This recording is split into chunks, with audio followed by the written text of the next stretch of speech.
Ravens not usually ones to trade their first round pick. They thought Max Crosby was worth that, but news coming down that they had canceled the trade because of a quote unquote failed physical. The last 3 years have been awful under Coach Autry. News coming down today that we fired him, and the only name I want sitting in that coach's seat is McNamara. Bodo Glimt, the absolute Cinderella of the competition. Basically, nobody's from way up in Norway is beating up on the big boys of the Champions League.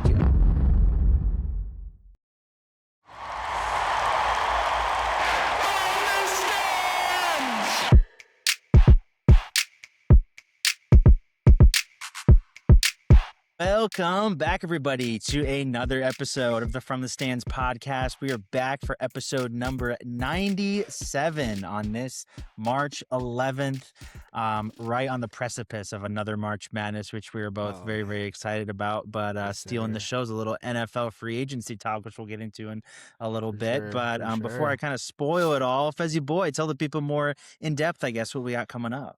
Yes, sir. Dude, 97, that is wild. The fact that we've been doing it that long, three away from 100, that's almost triple digits. Wow. Gonna have to do something special for that episode. But as always, if you guys could like and subscribe on the video here on YouTube, that would help us out a ton. Like Sammy Boy said, wild NFL free agency going down the past couple of days. Nothing bigger than the Max Crosby trade that was rescinded by the Ravens. We'll dive into that along with a bunch of other stuff going down this past week. And then Champs Week is in full swing. More than a couple conference tournaments getting done. Teams punching their ticket to the big dance. We'll also highlight Adebayo dropping 83 points. Crazy. That hit the group chat last night, and we were all just like, what the heck is going on? And then we'll finish off, as we usually do, in the Champions League with the round of 16 in full effect. But Sammy Boy, we got a little something coming up end of this month. Pretty hyped for that. Tell the people what we're doing. Yeah, a little bit. We're going to be attending the USA-Portugal game in Atlanta at Mercedes-Benz. We are very, very pumped for that. Just a friendly game, so nothing too crazy going on. A couple tune-up games before we got the World Cup coming this summer, but hoping to see Ronaldo. I did see that he picked up a little bit of a knockover in Saudi, so yeah, definitely counting down the day. They're saying it's not going to affect him. He should still be in the squad, but either way, even if he is or he isn't, obviously still a huge opportunity to see a big time team and also to see our boys from the U.S. as well. Oh, for sure. So just it being in Atlanta, it was too good to pass up. And because it was a friendly game, the tickets were a little bit more accessible, but cheaper, even though they were still, not necessarily super cheap. But yeah, super pumped for that to go over there. And one of our, I wouldn't say first games. We've seen some Triumph games together, but one of the bigger games, first one for both of us to go do together would be fun. Yeah, no, it's gonna be a good time, dude. I'm super pumped for it. Portugal is gonna be one of the favorites to win the World Cup come this summer. Like, they got a stacked young team, obviously with like Vitinha, who just won the Champions League last year, and just super stacked Portugal side, and then obviously, we'll be rooting for the USA boys to do something special come this summer in the World Cup. Not holding my breath. As long as we don't get grouped, I think we'll be all right. But we got a pretty good draw, so I don't think that's really in the cards. But I don't know. Low standards, man. Low standards. I gotta set my expectations low so I can be surprised, because I've been heartbroken by this team a time or two. So we're not gonna bring up the Copa America that happened this past time. So hoping for a little better tournament than that one. Obviously, we'll have our best team out there. Not that we didn't back then, but no, this should be fun. Like you said, we've gone to some college basketball games together, like you said, Triumph game, but this is like the first big time game, obviously in a big stadium, that we've gone to together. So it'll be a good time. I'm assuming it'll be a packed house, even though it's a friendly. So yeah, like you said, the tickets were surprisingly a little cheap, even though for a friendly, but obviously, when you have Ronaldo coming to town, it's gonna garner some interest for sure, especially in Atlanta. Like down south, they do like their soccer around here, which is a stark contrast to living up in the Northeast like I used to. Like they don't give a crap about it there, but Nah. yeah, super pumped for that. Super excited for that. Also super excited for March Madness just around the corner with the bracket dropping, I think this weekend. I'm pretty sure bracket coming out this weekend, and then Yeah, games 15th. starting up next week, dude. Oh, it's so Come on, close. man. But You like, don't know when Selection Sunday is? I'm not Mr. I'm not College super basketball dude, I fanatic didn't comes in even there. realize today was Wednesday for Oh most my of the god. day. I'm so backwards right now. Lack of sleep getting me, man. But Dude. like Sammy Boy said, we have a great episode for you guys. Jam packed with a lot of NFL, college basketball, and NBA basketball. And like we said, we'll finish off hopping over the pond in Europe right after this. If you're anything like me, you love hats, but not just any hats. You want a hat that looks good, but is also made with quality materials as well. And you want it to fit just the way you want it to. That's why we've partnered with Cowboy Revolution Apparel Company to bring you guys hats that do just that. I love my Cowboy Revolution hats. They're rugged and aesthetic. So whether I'm at work or podcasting, I know my hats will hold up and look great. They not only have hats, but a wide variety of apparel and accessories as well. Cowboy Revolution is also a veteran-owned and operated company, so you know where your money is going and you can feel good about it. Get your hats and apparel today at cowboyrevolution.com and use the code FTS15 for 15% off your order, or use the link in the description below. That's FTS15 for 15% off your order today. Starting off the pod with a little NFL talk, despite the fact that we are in the NFL offseason, is still starting off the podcast here with the first segment being NFL free agency, because honestly, it's kind of the biggest news going on right now. I know March Madness is right around the corner, but NFL still takes precedence for sure when you got huge deals going down or not going down, as is the case with the first situation we'll talk about. Little Max Crosby made huge headlines shortly after our last pod, with his blockbuster trade to the Baltimore Ravens for 2 first-round picks. Obviously, Max Crosby was kind of the crown jewel of the NFL free agency period, and obviously that kind of broke news late last week, early this week, that he was going to be going to the Ravens. Ravens not usually ones to trade their first-round pick. I think it was the first time in I don't know, several years that they would have traded a first round pick, but they thought Max Crosby was worth that, and they originally gave up 2 first rounders for him. But news coming down this morning, or last night, I guess, that they had canceled the trade because of a quote unquote failed physical by Mr. Crosby, which was unprecedented as far as I'm concerned, as like an NFL fan, at least to this extent. And they just turn around and sign basically the second biggest pass rusher of the whole free agency, in Trey Hendrickson. I have my opinions on this, I guess you could say, but I'll get your 2 cents first. I mean, the more I looked at it, like at first, news dropped and it was like Ravens are backing out. So you look at it and you're like, wow, that's kind of scummy. They're just like, we're losing all these free agents. We got to keep some of our draft picks and we're just, we're done with it. Then it comes out a little bit later. He failed his physical. It's like, all right, what's that mean? Like out of shape. He's just coming off of a surgery. I think someone reported that he literally just got off of crutches literally like 2 weeks ago.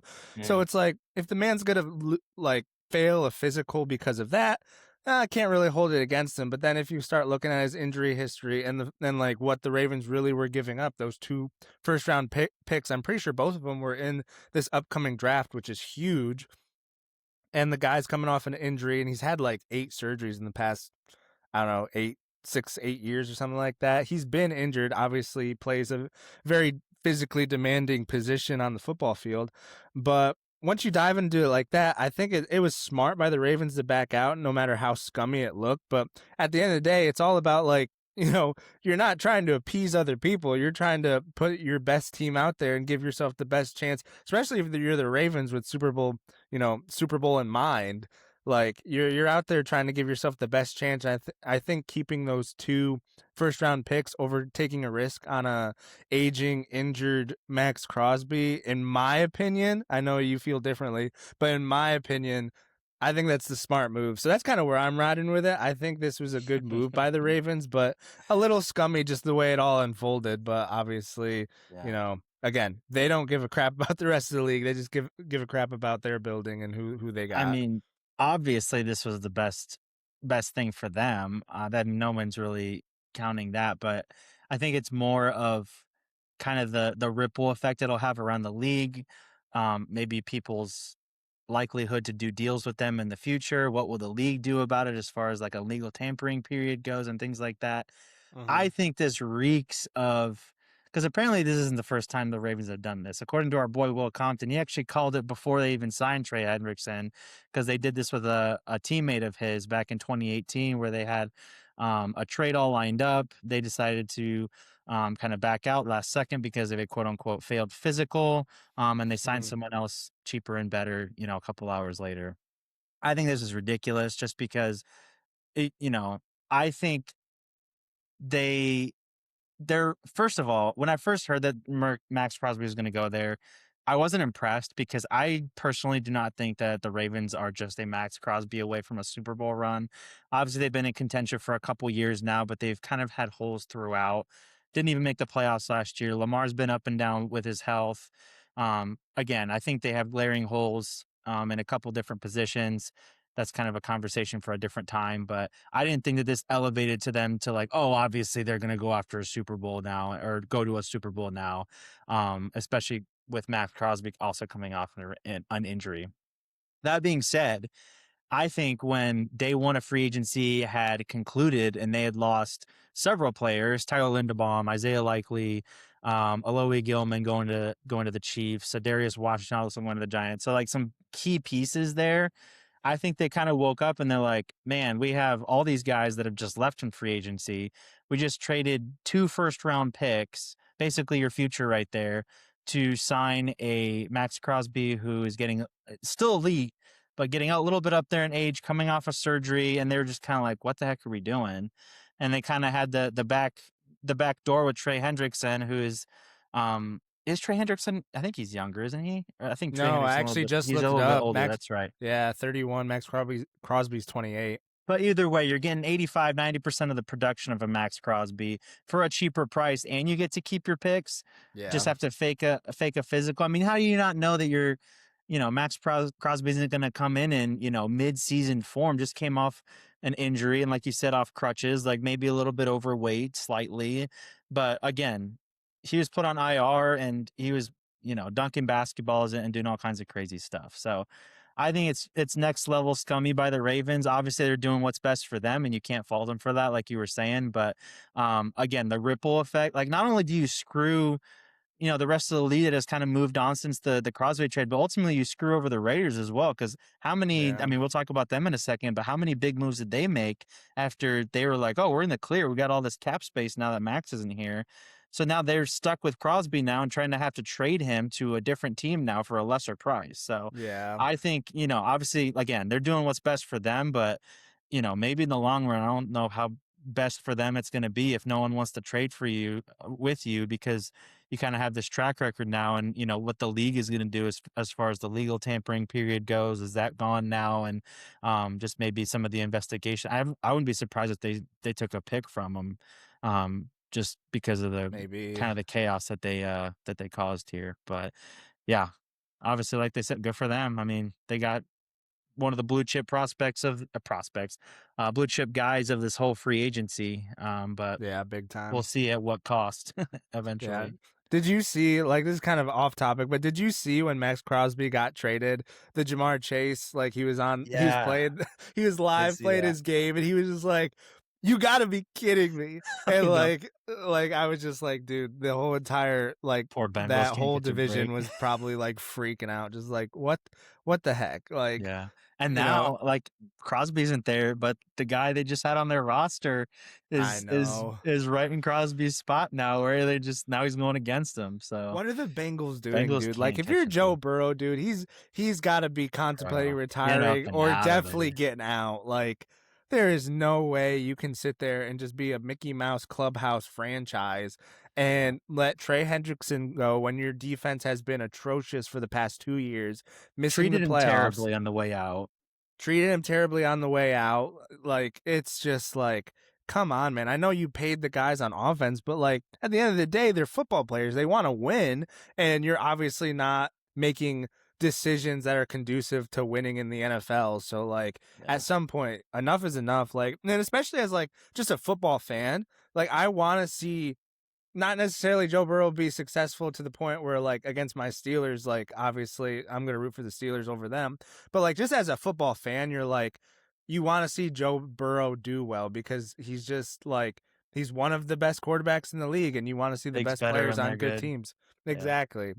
Like that was a fun Super Bowl when they played the Rams years ago. Like I love seeing that. And I don't know. At this rate, he's never going to make it, let alone to a Super Bowl, but to the playoffs at this point. It's just crazy. Yeah, Bengals are just, I feel like, the ultimate example of, just a dumpster fire organization from top to bottom. I mean, you look at all like the player polls and stuff, they're like at the bottom of every single category. All the time. They treat their Ownership's always a bad grade. Ownership's bad. Their facilities are bad. It's just, it's just they got lucky with the Joe Burrow pick, and they drafted his buddy from LSU, and they're just kind of holding on to that. But deep down, they're still the same old Bengals, man. Can't get it together. So bad, man. So bad. But yeah, moving on to a team that's hopefully not the same old Bills, I should say. Buffalo Bills kind of making a couple moves here that could have some ripple effects as far as them being a more legitimate playoff contender, maybe a Super Bowl contender as well. Don't think we've talked about this yet, but they acquired DJ Moore from the Bears in a big time trade. Big time. Huge pickup. Finally getting a solid wide receiver one for Mr. Allen over there. And then today they also signed Bradley Chubb as well, which is they were greatly needed some defensive help and especially defensive line help. And Bradley Chubb coming off a pretty good season on a bad Dolphins team definitely does that for them. So good moves for the Bills overall. Yeah, this is big time, especially the DJ Moore. But I think kind of like you alluded to, what's kind of going unnoticed is that defensive move that they made trading for Bradley Chubb. Like these are two moves that kind of give you confidence in the Bills moving in the right direction. They're in my opinion, their wide receiver room was kind of like a Packers light. Like it was kind of like they had guys that could play. Obviously with some of the nonsense going on with what's his name? It eludes me. Who are they trying to they threw him under the bus at the press conference. They were talking bad about him. Keon Coleman. Obviously the immaturity that he's shown has affected a little bit, but they got dudes in there that can play football, just not at, a super high productive level like a DJ Moore that they actually have. So finally giving Josh Allen a player that's productive, tough nose, going to be there, going to play hard for him. That's big time. And then adding to the defense, which has been the Achilles heel of their entire franchise for the past few years. Really the only reason that they haven't gotten over the hump, because I mean, other than this past year, you really can say that Josh Allen hasn't lost a playoff game. It's been their defense letting them down. Defense and special teams. This year was rough, though. This year was rough. Yeah. This year was rough, too. So, but I mean, bringing in DJ Moore, finally giving him that number one receiver, and then kind of making a move. Hopefully, like, we got to see more on the defensive end, but making a move on the defensive end, a good step in the right direction for sure under the new regime.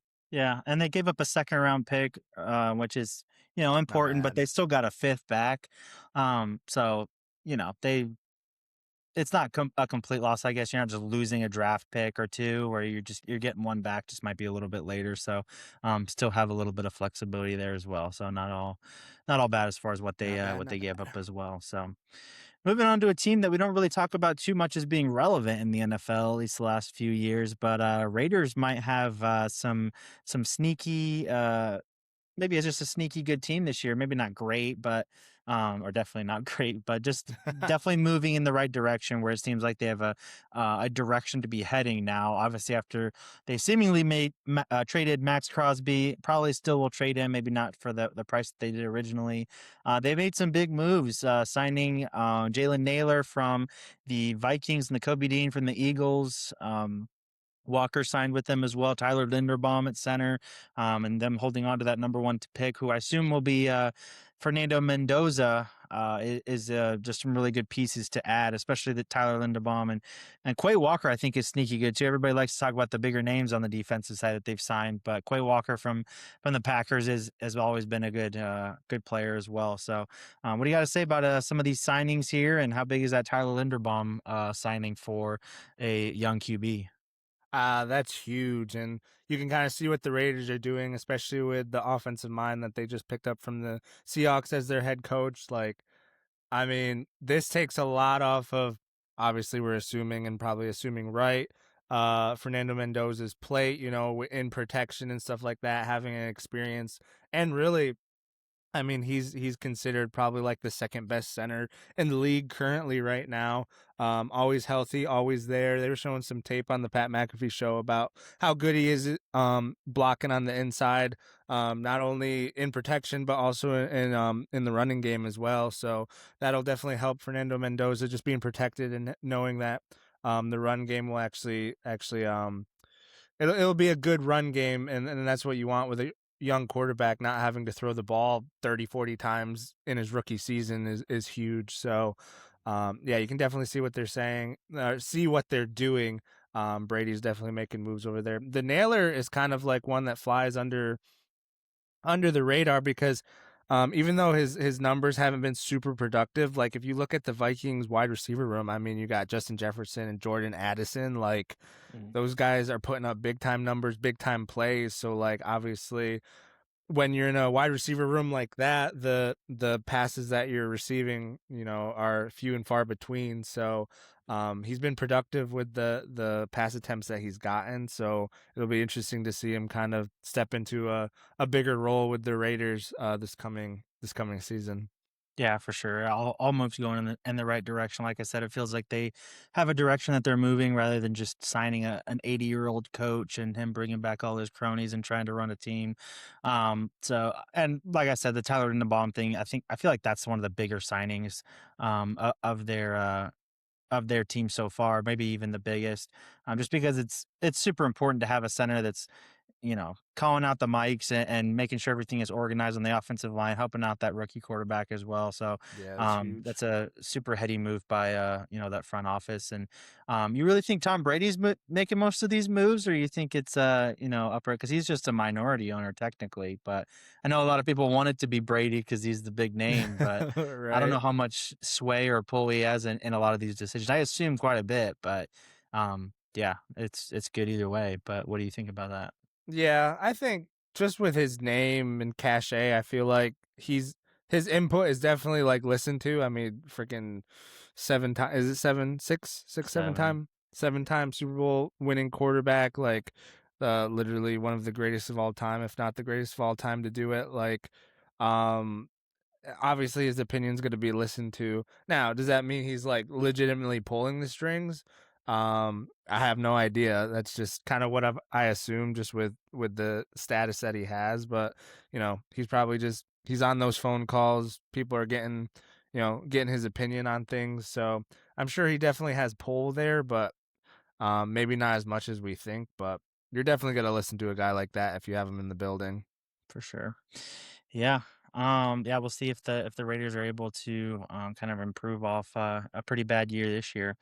Moving on to a team that's definitely looking to improve as well in division, the Kansas City Chiefs with one of the big splashes of the free agency market as well, signing the Super Bowl MVP Kenneth Walker to their squad. Obviously, they were This one coming into the hurt. offseason with a huge need at running back after just being really just kind of average the last couple years, having Pacheco and Kareem Hunt in their backfield. Pacheco now a Lion. He was signed, I believe, today as Oh shoot. well.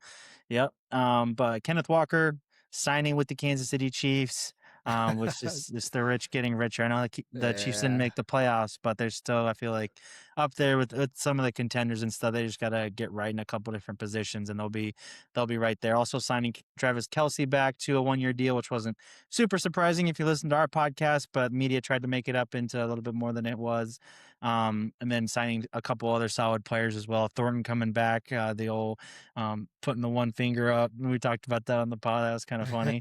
And then Tonga from the Patriots, who I wasn't super familiar with until the Super Bowl, but he's a pretty good inside threat on the D line. And then Gilman as well, which we already talked about from the Ravens. So solid signings from the Chiefs so far, but definitely need to kind of retool that secondary after losing both Watson and McDuffie both to the Rams.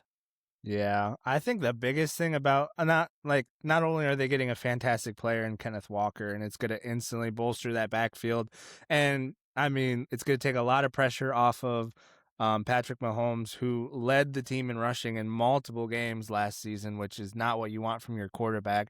Just because he can doesn't mean he should, and obviously the wear and tear got to him.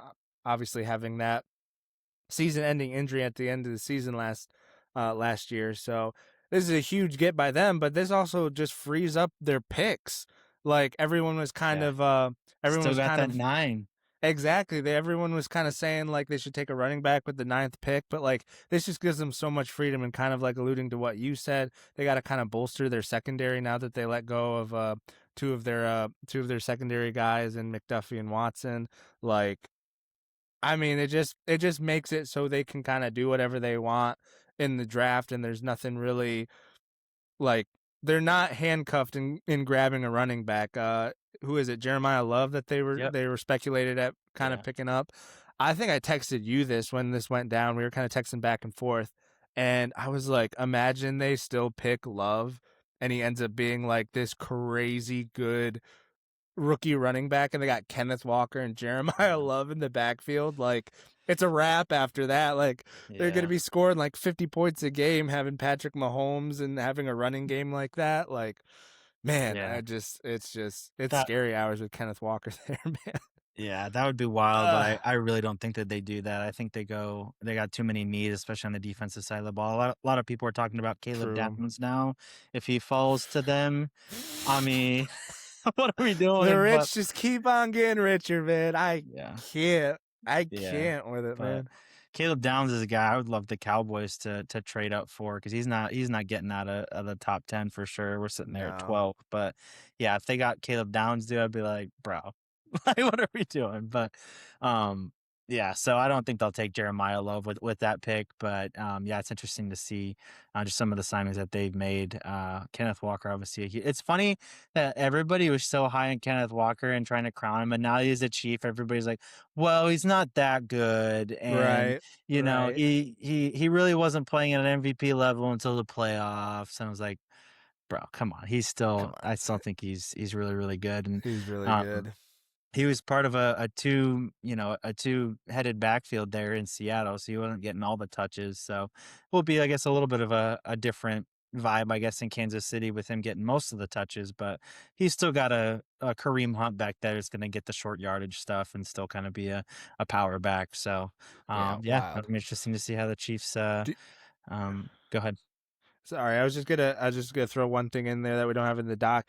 Do you think it's going to be like a giant mistake by the Seahawks letting him go? Like, are you surprised that the Seahawks didn't just pay him and keep him around? Yeah, I was surprised, definitely. I mean, I would have kept both him and Charbonnet. Obviously, they're sticking their faith a little bit more on Charbonnet, but Charbonnet got hurt at the end of last year, so I was definitely surprised in them not signing Walker, just because it kind of felt like the easiest thing to do. But he's going to probably command more money than they wanted to necessarily give him, especially if they're trying to keep some of their other players like Shaheed, who they re-signed now.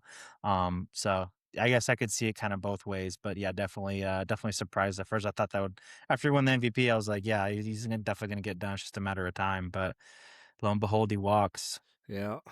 Crazy. Yeah, I was just as surprised when I saw this go down. I thought for sure when they let him go, it was going to be some like not let him go, but when they didn't re-sign him right away and let him become a free agent. Usually when teams do that with like a player like that, it's something to do with like restructuring contracts and like kind of finding a team-friendly deal. You know, it's just all kind of like the best course of action. Even though they're going to re-sign him, they just let him go, hit the market, and then like re-sign him and come back instead of extending him. But nah, they let him go, and I was thoroughly shocked and kind of very I want to say heartbroken, just kind of disappointed that it ended up being the Chiefs. But I mean, good for the Yeah. Chiefs. It fills a hole that they definitely need because their running game was non-existent last year. So Yeah, for sure. And as good as Walker is too, like Kansas City definitely paid the Super Bowl tax for him. I mean, he's getting yeah, paid 15 mil a year basically.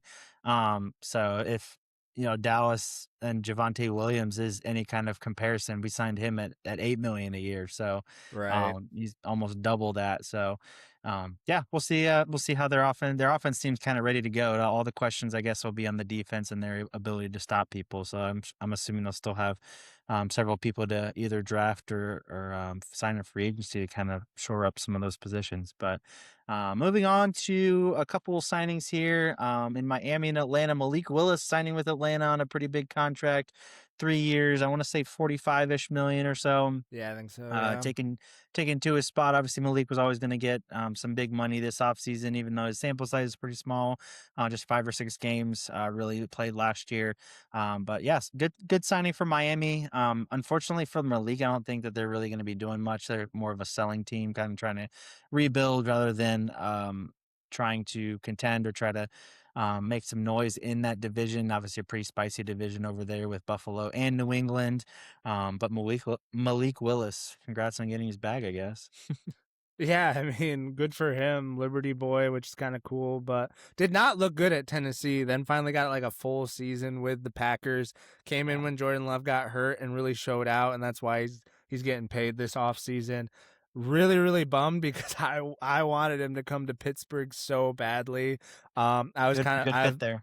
Yeah, I'm a big believer in him, and I think I'm not saying he's gonna be like a top 10 quarterback, but just being like super serviceable and like a quarterback that can win you games, mobile, throws a pretty ball, throws it deep, and pairing him up with Mike McCarthy would have been huge, just getting the best out of a young quarterback like him. But the Dolphins were in need of one too. Obviously, letting Tua walk, taking a giant cap hit. It was like 99 million or something like that.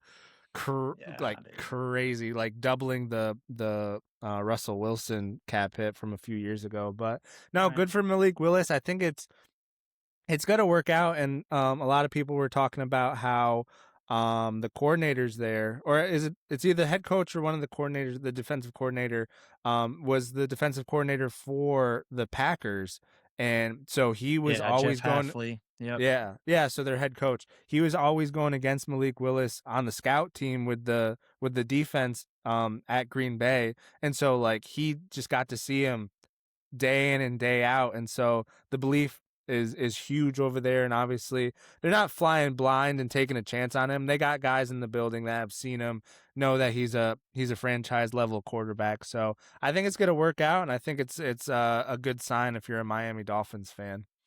Yeah, I like it.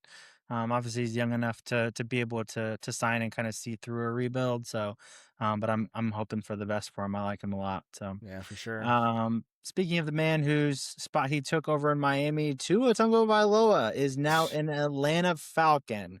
What are they doing down there? What the heck are they doing, bro? I mean, I texted you this. I was like, they finally cut ties with their super expensive old quarterback that they signed literally a few weeks before they drafted a guy in the first round. So they're finally like, all right, Penix is our guy. This is what we're going with. Probably just sign a vet or something, somebody cheap.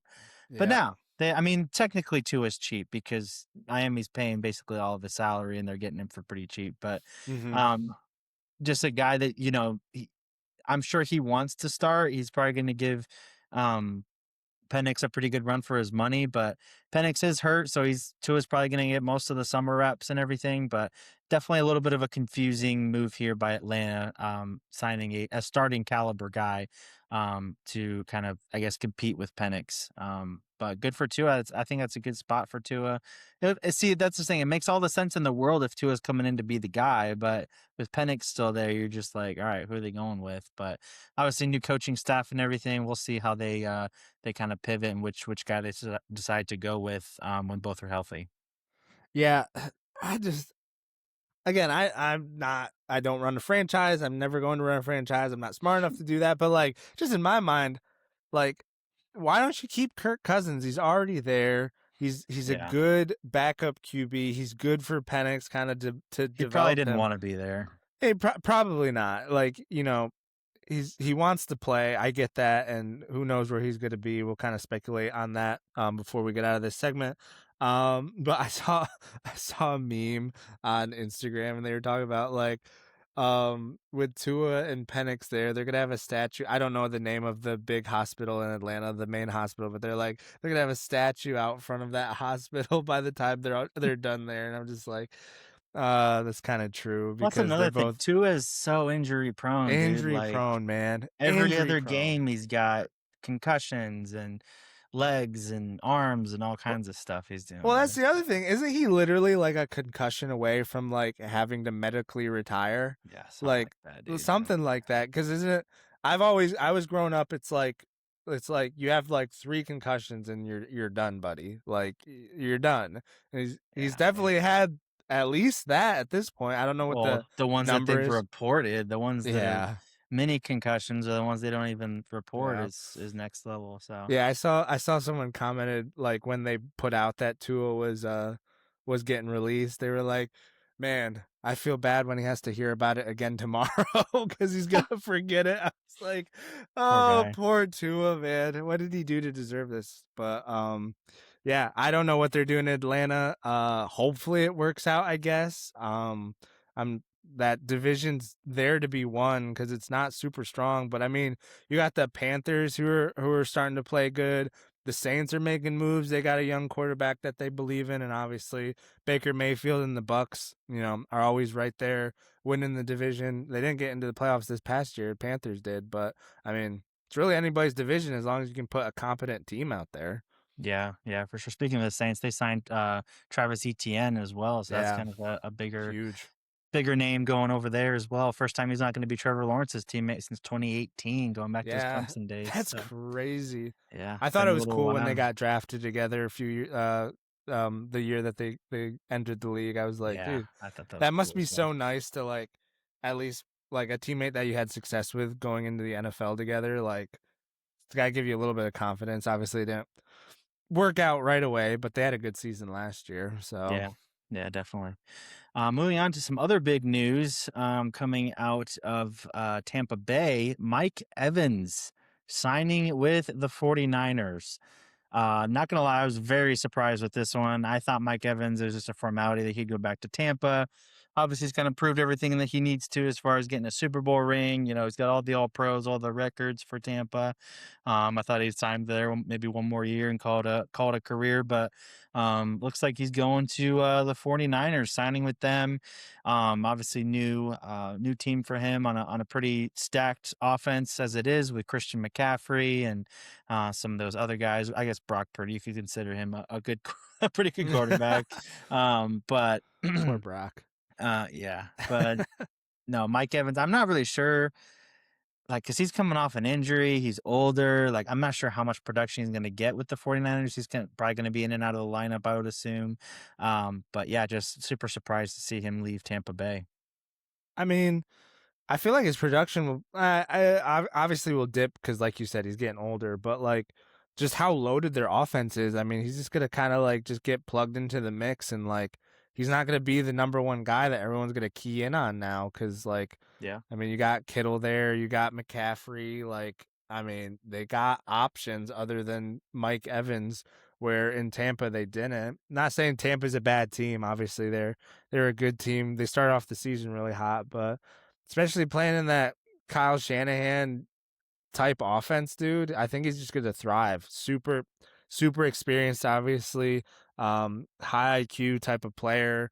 I think it's a good move for both parties. And I mean, if San Fran was healthy last season, man, there's a world where they ended up in the Super Bowl.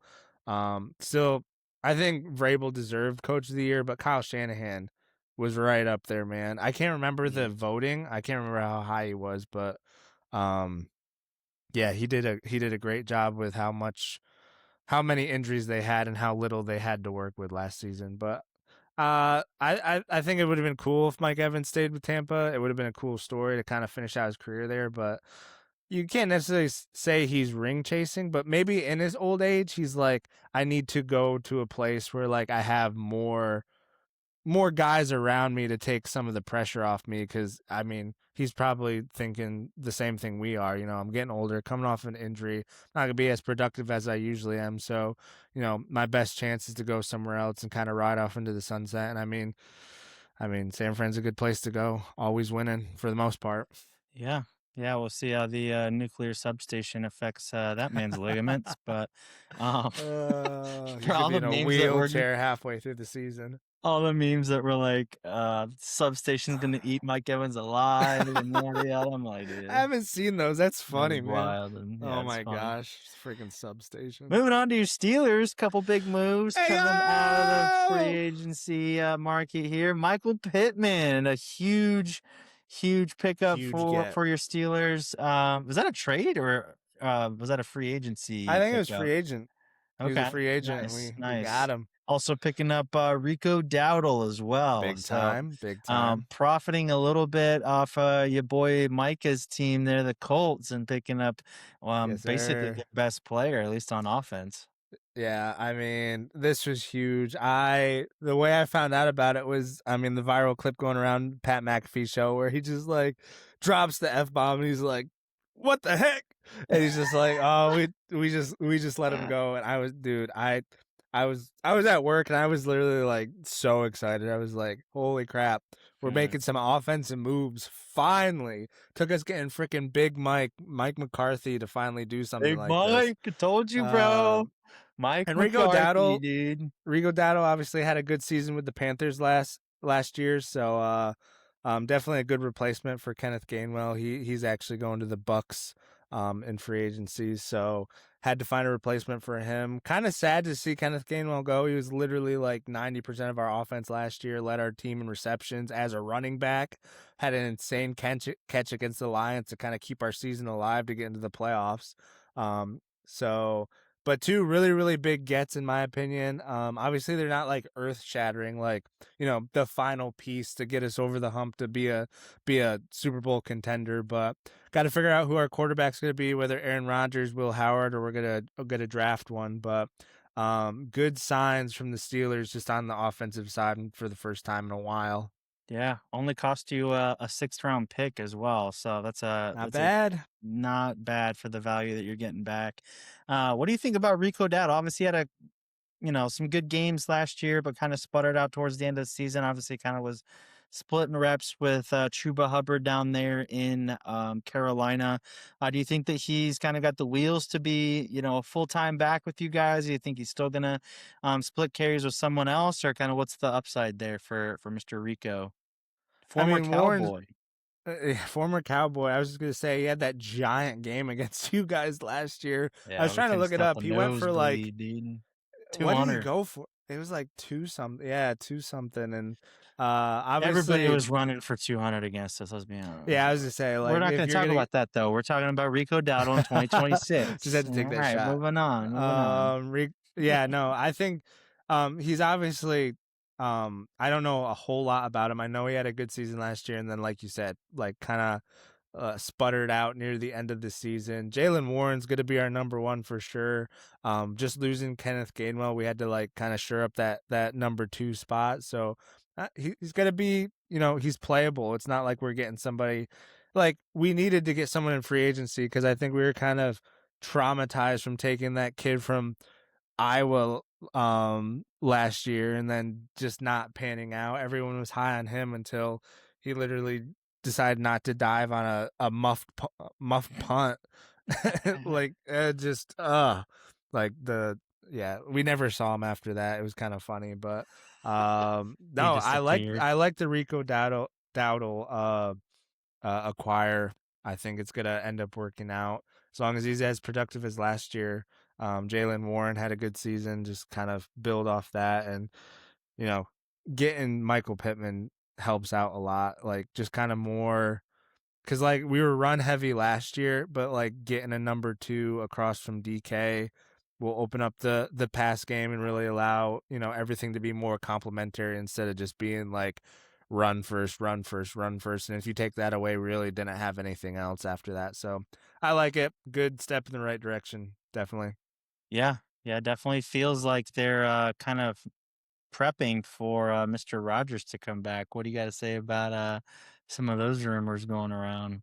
I think it's the same old song and dance as last year. I think it's just waiting around on Rodgers. I'm sure there's some, side room deals and handshakes, that people are aware of that, you know, will come out later. But To be fair I to I don't think him, he's you done. guys haven't offered him a contract yet, so it's not ball in his court as it usually is. So It's not. I'm sure they'll offer him at some point, I would assume, with Big Mike there and everything, but it's not the, what the heck, Rogers, like commit already kind of thing. So Yeah, I think we're trying to make sure that we don't have what happened last year where we were really just handcuffed by him. Like, I mean, I've brought this up multiple times, but I'm going to forever hate the day that we passed up on Jackson Dart because we had some handshake deal with Aaron Rodgers knowing that he was going to be a Steeler. And, in whatever was said in that room, he just, for whatever reason, probably didn't want them taking a quarterback that high. I mean, we even passed on Shador Sanders in like the 4th and 5th round. nah, you don't want And him. I mean, but still, like, it Yeah, just showed that, like, and then we take Will Howard like super late. Like, yeah, yeah. I think we're just trying not to be handcuffed is the biggest thing. yeah, yeah. Fair enough. Another sneaky move I saw you guys make was Asante Samuel Jr. Obviously, he was a Charger for a long time. Played for you guys a little bit at the end of last year. You resigned him to, I think, a 2-year deal, and I think he could be a sneaky good player for you guys on defense. Obviously, you guys are pretty expensive on the defensive side. Still, I don't know how many of those guys you're going to bring back, how many you guys can even retain, but he could be a good cheap option going forward. Only 26 years old, so. Kind of a side note here on the Michael Pittman situation. I was so confused when they gave Alec Pierce freaking 125 whatever it was million Kind of dollars. wild. I was like, what the heck? Like, what are they doing over there, giving him all that money? And then a couple hours later, I saw that they had traded Pittman. I was like, oh, okay. But Makes still, sense. like, I like Alec Pierce, but I don't know if he's worth 120 freaking million dollars, dude. Like, that's insane. Yeah, I mean, he had a really good season last year. He was definitely helping my fantasy out a ton. He was kind of like one of those late waiver wire pickups that ended up really panning out. I mean, he led the league in yards per possession at 21.3, or not led the league, sorry, he was second in the league in yards per catch. Yeah. Um he was also up there in receptions as well, like sneaky. He had like a sneaky really really good season that I don't think a lot of people were aware of, but um definitely the production went down when uh Jones got hurt, so Daniel Jones. So obviously they believe in him in the building, and garnered that much enough praise to get paid that much money. So I mean, good for him. Obviously they had the cash to give him after they got rid of Pittman, so he was the one that they decided to keep, and hopefully we benefit off that. Yeah. Yeah, for sure.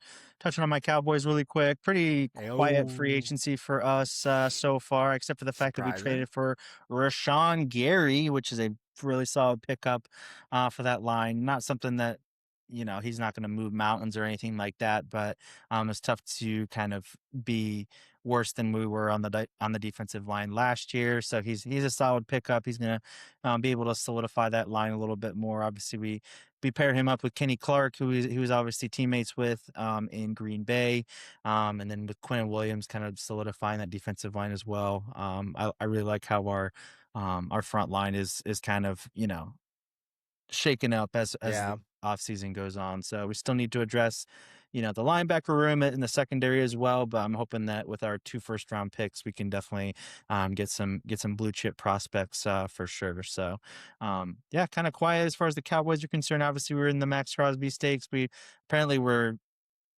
second place or whatever you want to call it, from getting him Hmm. originally when he went to the Ravens. Then we were close on Hendrickson once Crosby trade was made, but then we just kind of discussed how that all went down. So Hendrickson now a Raven. I think we're still kind of interested in Crosby, but not expected to make a move, especially because we had to expend a little bit of draft capital getting Rashawn Gary. So I don't expect any huge moves for us now that Hendrickson is off the board. But really looking forward to the draft now and hopefully getting maybe Caleb Downs, maybe moving up for him, but at the very That would least, be sweet. maybe getting a Sonny Styles or somebody like that that can really solidify our defense. Last thing we'll touch on here, as far as the NFL goes, Kyler Murray. We will see where he goes, but it's kind of the Kyler watch at this point. He's by far the best free agent still out there. I really don't think there's that many teams that are could be or would be interested in him just because he's probably going to command at least a shot at a starting role, which not that many teams have anymore. And that's obviously excluding the teams that either have quarterbacks or are going to draft a quarterback high in this draft. But where do you see Kyler going?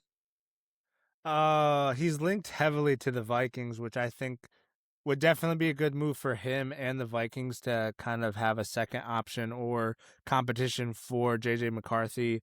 So I think that's probably the favorites right now.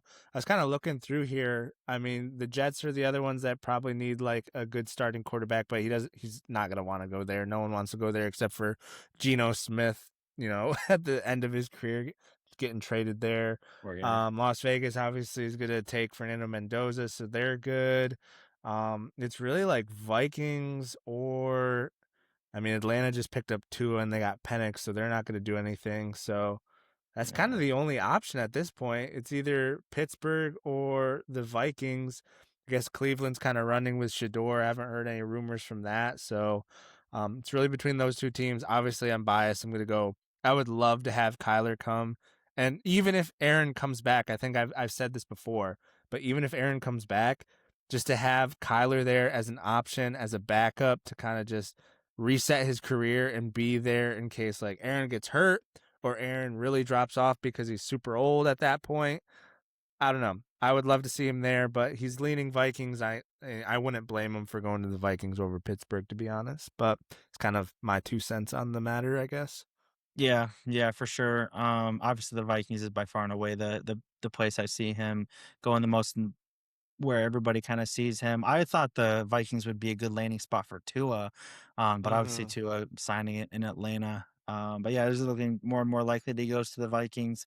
As kind of a sleeper, I would have thrown the Saints in there. I'm not entirely sure how happy they are with Shuck. Obviously, he had a very, very strong rookie year last year, so I would assume that they would go with him. But that could be a spot where, they sign him as kind of a quote unquote backup to, either back up Shuck or just give him a little bit of competition, some vet presence in there. Even though I'm not sure how much of a vet presence he would be necessarily as far as right. being Aaron Rodgers type where he's going to mentor or whatever. So, but yeah, that's really the only place I see him. I really don't see him going anywhere else. Maybe the Colts, just because I'm not sure what Danny Dimes' situation is. They've been shopping AR to a couple teams, so I'm not really sure what's going on there either. But yeah, that's really the only place I see Kyler going is Minnesota. It seems like it's kind of a deal just waiting to happen. Yeah, definitely. Like you said, he's definitely the last kind of big puzzle piece or chess piece rather left in free agency. How long is free agency? Is it like from now till like I don't know. how long is it? Like I don't know the answer to that too. It just shows my ignorance, but I know that it opened up yesterday at like Technically 4. till July 22nd. Okay. So we Gotcha. have a little bit of time. Plenty of time. I'm sure it's not going to take that long. Obviously, he's going to make up his mind because he needs to know where he's going, kind of get his affairs in order. But he's just one of those guys that I think will have kind of like that career arc of like a Daniel Jones, or even like maybe not necessarily a dude. I'm so bad with names. I just blank on him. Seahawks just won it. Who? The quarterback? Yeah, the quarterback. Darnold? Darnold. Sam Darnold. Gosh dang it, man. I blank so hard when we're on this podcast, dude. I just like friggin' Sam friggin' Darnold. Like literally Sam. And then Yeah. just remembered freaking That's Darnold. Right. Holy crap. Anyways, I'm not sure if that's in the cards, but maybe having like a resurgence like a Baker Mayfield or something. Like, I mean, he's undersized. Obviously, you want your quarterbacks to be a little bit bigger, but the talent's there. So he just has to go to the right situation. I don't know if the Cardinals were definitely super conducive to his long-term success, but It'll be interesting to see where he ends up for sure. Definitely. Yep. But with that being said, we're gonna move on to some basketball, NCAA and NBA right after this. History made last night out of nowhere. This definitely hit the group chat, and I was like I thought it was a joke at first, to be completely honest. But Bam Adebayo dropping 83 points against the Washington Wizards. Obviously today everyone's kind of talking about how it's fraudulent and it doesn't really count, this, that, and the other. What say you, Sam? Do you prescribe to that way of thinking, or do you think this is actually a huge accomplishment for Bam? I mean, I'll lean fraudulent, even though I think that's a little bit of a harsh Just because of the term. free throws? Yeah, I mean, 83 is 83, no matter I how you mean, cut it. But I yeah. think I obviously was not watching the game. I mean, who was watching Heat Wizards on a random Tuesday night Right. in March, right, with the March Madness around the corner? But Exactly. um, yeah, at first I was like, dang, like 83, like talk about the most random player of all time to score Facts. 83 freaking points. Yeah. Especially with like Bam's not necessarily like a 3-point, you know, artist or anything. So I'm assuming most of those were coming under the basket, but he did shoot 7 threes. So that was pretty impressive. But seeing kind of the aftermath after the game and everything and what his team was doing to get him to 83 Mm-hmm. was a little bit fraudulent. I mean, they were intentionally fouling the other team up 30 points just to slow the game down to get him more opportunities to either score more points or get to the line himself. So a little fraudulent, but end of the day, 83 is 83. And again, with as many offensive, juggernauts that we have in our league, like, Curry's, liable to go nuclear even though he's a little bit older still. Luca had 71 or 72 a couple years back. Mm-hmm. Um, you got guys like that can just kind of go off whenever they want to. It is a little bit random that Bam goes for 83. So a little bit fraudulent, but I'll still give him his respect. But it is weird to see, Wilt, Bam Adebayo, and then Kobe Bryant. Yeah. My biggest qualm with the whole thing is like in the next like 5-10 years, you're gonna have all these youngins who are gonna be like, Bam Adebayo, top 5 all-time player, just because Right. of this stat. Because they're gonna look at, obviously they're gonna see like Will, like you said, and then they're gonna see Bam, and they're gonna see Kobe, and they're gonna be like, holy crap, this dude scored 83 points in a game. Of course he's got to be top 5 all time. And the entire context of everything is just gonna be lost with time. And so I'm just like, I mean, all these kids that are gonna grow up thinking that Bam is a better player than Kobe Bryant, it's just Sure. I'm just not looking forward to that at all. I'm gonna lean a little fraudulent too, just with how the game was going. Like there was zero defense being played. It was 129 to 150 in regulation. Like Yeah. that's high for a freaking That's no even OT.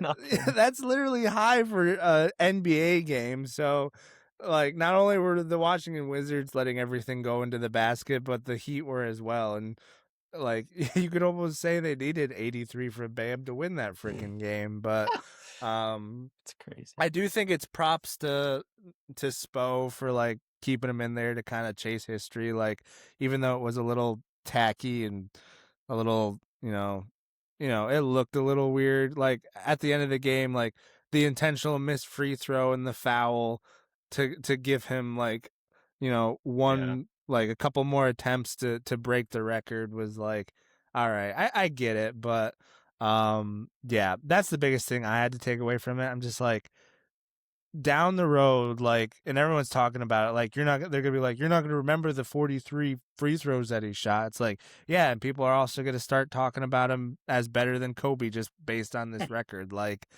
it's just I'm not Yeah. looking forward to that for sure. It's gonna be Yeah.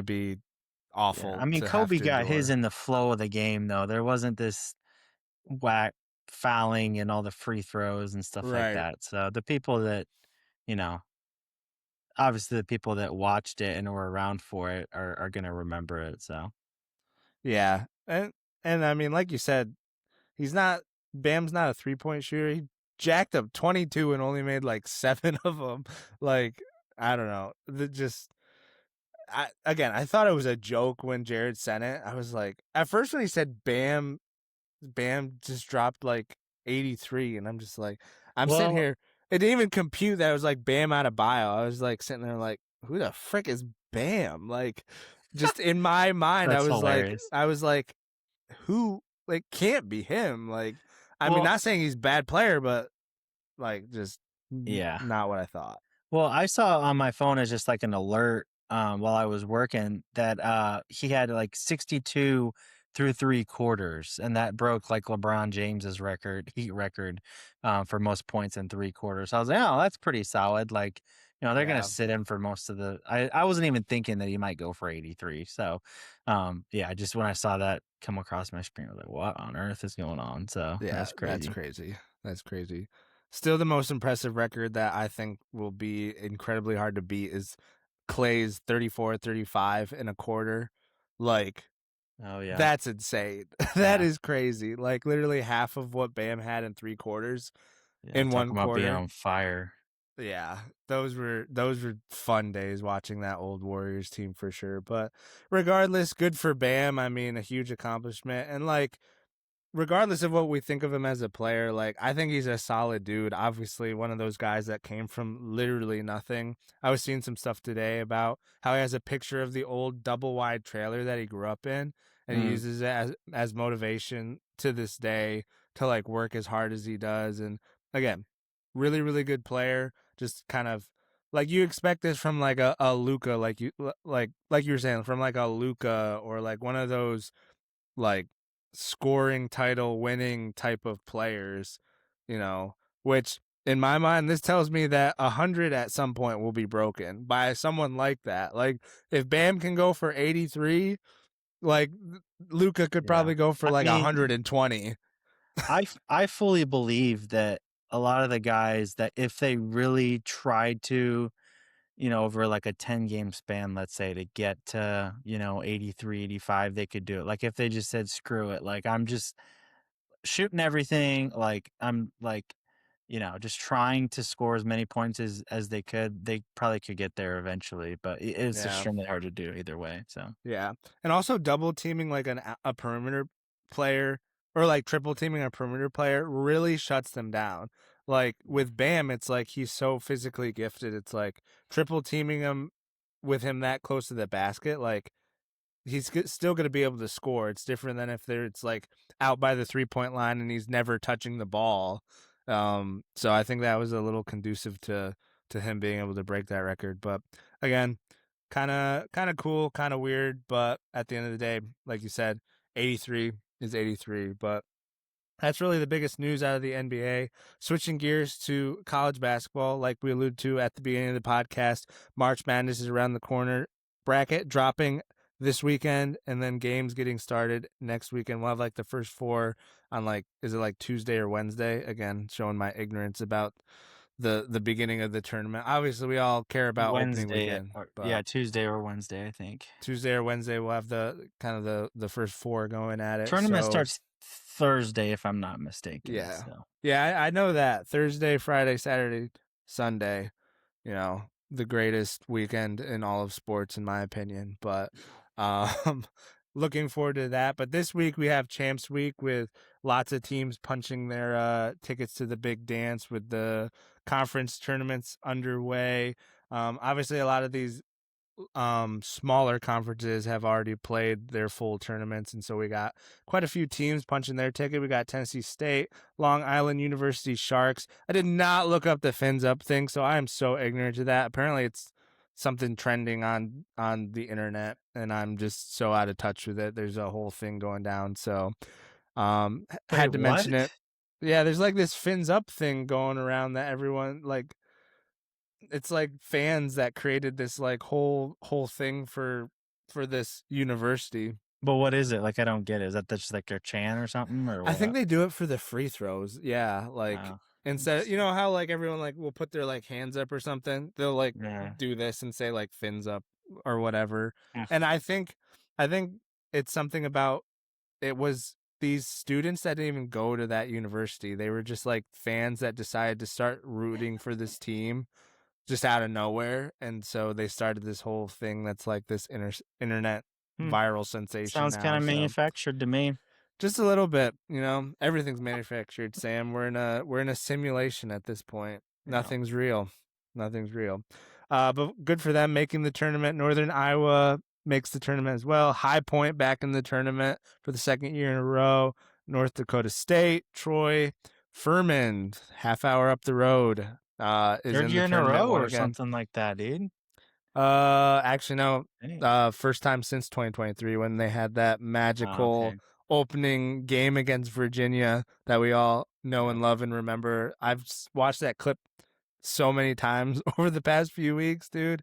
It The never gets announcers old. is what makes it. I mean, obviously Oh it's an my word, incredible it play, was but the so good. announcers are next level. I think that's Kevin Harlan on that call. Yeah, and you Pretty got Van sure. Gundy like sitting there just like Yeah. literally Over that. stunned. And all the memes about him having like Money on the game. money on the game and he just lost all of it. Yeah. But dude, what that moment, such a great moment. I remember where we were. We were all at Peter's watching it, and we're just like, "Holy crap, Furman's Hey, about to do this!" And they ended up winning off of that buzzer beater, which was I pretty wasn't cool. invited.